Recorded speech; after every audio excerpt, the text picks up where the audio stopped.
بسم الله الرحمن الرحيم والصلاة والسلام على أشرف المرسلين. Salam alaikum. Bonjour tout le monde. Aujourd'hui, on va voir ensemble un sujet d'examen avec correction, toujours le module théorique pour l'essence. Dans ce sujet de Jamiat Ghilizan, département d'électrotechnique et automatique, module théorique. L'année, c'est 2024. On va commencer par l'énoncé de l'exercice. Donc, vous avez l'exercice numéro 1. Le signal à temps continu x de t est représenté sur la figure suivante. On vous demande la question, tracez le signal y de t défini par y de t égale cosinus, égale le signal x de t moins 2. Deuxième question, on vous demande de donner l'expression analytique du signal y de t. Donnez l'expression analytique du signal y de t. Troisième question, on vous demande de calculer l'énergie totale et la puissance moyenne totale du signal toujours y de t.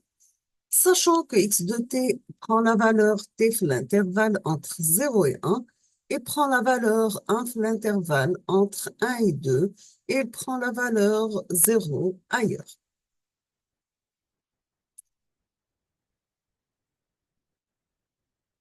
On passe l'exercice numéro 2. Dans cet exercice, vous avez soit le process aléatoire x de t, grand X de t, qui est défini par grand X de t égale à t. Sachant que A est une variable aléatoire de densité de probabilité uniforme définie par FA égale 0,5 pour A comprise entre 0 et 2, 0 ailleurs. Donc FA égale, prend la valeur 0,5 pour A compris entre 0 et 2 et 0 ailleurs. La première question, on vous demande de vérifier que la fonction FA de A, c'est une densité de probabilité. Toujours pour la densité de probabilité, il faut que l'intégrale de FA de t égale à 1. Donc, vérifiez que la fonction FA, c'est une densité de probabilité.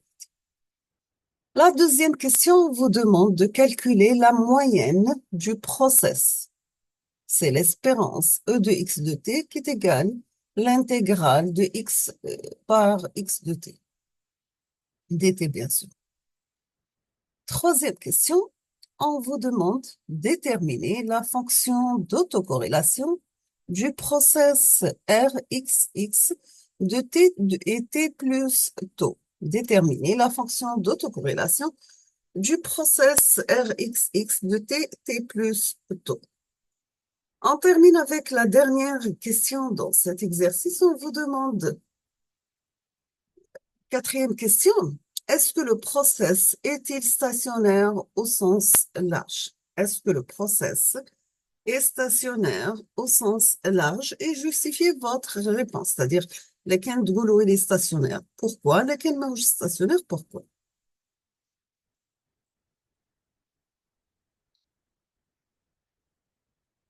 On passe l'exercice numéro 3. Donc, dans cet exercice, on vous demande la première question.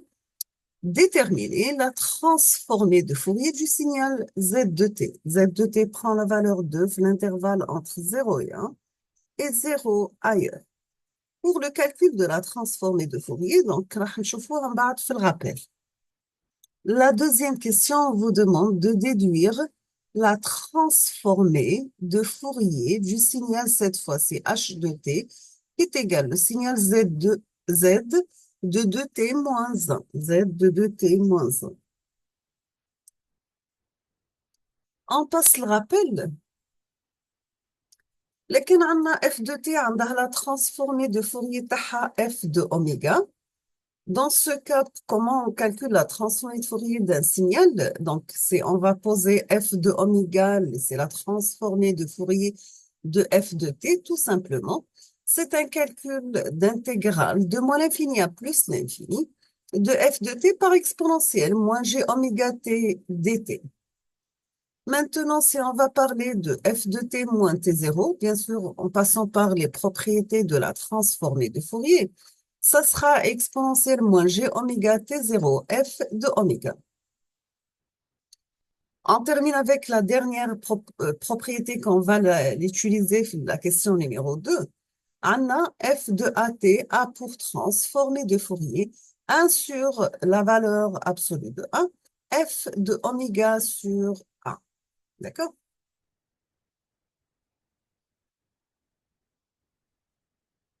Donc, là, nous sommes à la fin de la vidéo. نخليكم le temps pour réfléchir la correction تاع les exercices هذا ou la prochaine vidéo إن شاء الله نبدأ نحط la solution تاعهم.